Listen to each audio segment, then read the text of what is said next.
बड़ी बेसब्री से जहाज़ों के लौटने का इंतज़ार किया जा रहा था। किनारे खड़े परिवारजनों का अपने स्वजन से मिलने का लंबा इंतज़ार जल्द खत्म होने वाला था। आखिर लंबे इंतज़ार की घड़ियां खत्म हुई। 12 मुसाफिरों से भरे हुए जहाज़ किनारे आ पहुंचे।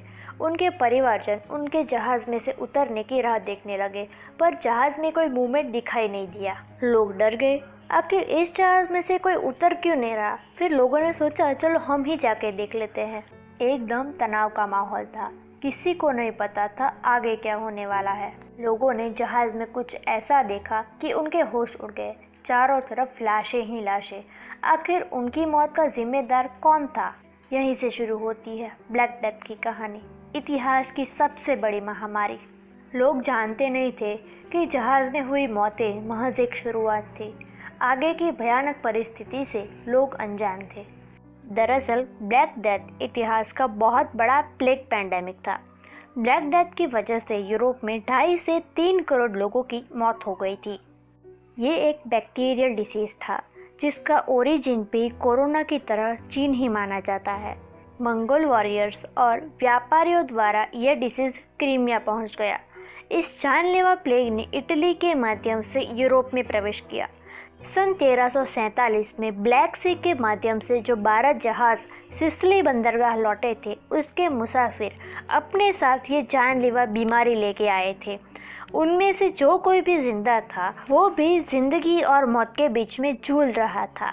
इस रोग का शिकार होने वाले 2/3 लोगों की मृत्यु हो जाती थी। ऐसा माना जाता है कि प्लेग से ग्रसित इलाके की 30 से 50% लोगों की मृत्यु हो गई थी। मृतकों की संख्या इतनी ज्यादा थी कि वहां के समाज पर इसका बहुत दुष्प्रभाव पड़ा। किसानों की कमी और कई और गंभीर प्रश्न लोगों के सामने मौजूद थे। परिस्थितियां इतनी गंभीर थी कि उससे उभरने में यूरोप को सालों लगने वाले थे। अब सवाल ये आता है कि ब्लैक डेथ के कारण क्या है और बीमारी के लक्षण क्या है। यह बैक्टीरिया फ्लीज में पाया जाता है जो कि चूहे के शरीर पर मौजूद होते हैं। इस ब्यूबोनिक प्लेग में लिम्फ नोड्स और कमर में गंभीर सूजन आ जाती है। ये घाव बाद में काले रंग के हो जाते हैं, इसीलिए इसको ब्लैक डेथ कहा जाता है। ये काले घाव सामान्य रूप से आंतरिक रक्तस्राव के कारण पूरे शरीर को ढक लेते हैं। अगर इसका उपचार समय रहते न किया जाए तो 72 घंटों में जान भी जा सकती है। प्लेग आने से पहले भी यूरोप की स्थिति बहुत खराब थी।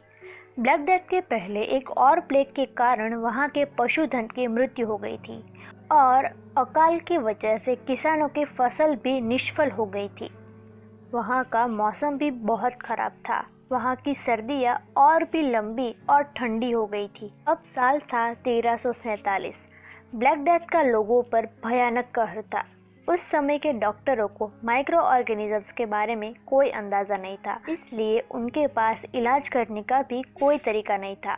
आज के समय में कोरोना की वजह से लोगों को क्वारंटाइन किया जाता है। प्लेग के दौरान भी यही एक बचने का रास्ता था। लोग इतना डर गए कि प्लेग का अगर कोई किस्सा आता था तो वो घबरा के दूसरी जगह पलायन कर जाते थे। इस तरह प्लेग बुरी तरह से फैल गया और चूहे तो थे ही, उन्होंने प्लेग फैलाने में कोई कसर नहीं छोड़ी। मृतकों की संख्या इतनी ज़्यादा थी कि अधिकारियों को पता नहीं था इसका करना क्या है। लाशों के ऊंचे ढेर यूरोप में एक सामान्य दृश्य बन चुका था। इतनी बड़ी संख्या में हुई मृत्यु के कारण बहुत गंभीर सामाजिक परिणाम आए। चीन से आई इस महामारी ब्लैक डेथ का सिलसिला 1347 से 1351 तक चला और यूरोप की आधी आबादी नष्ट हो गई।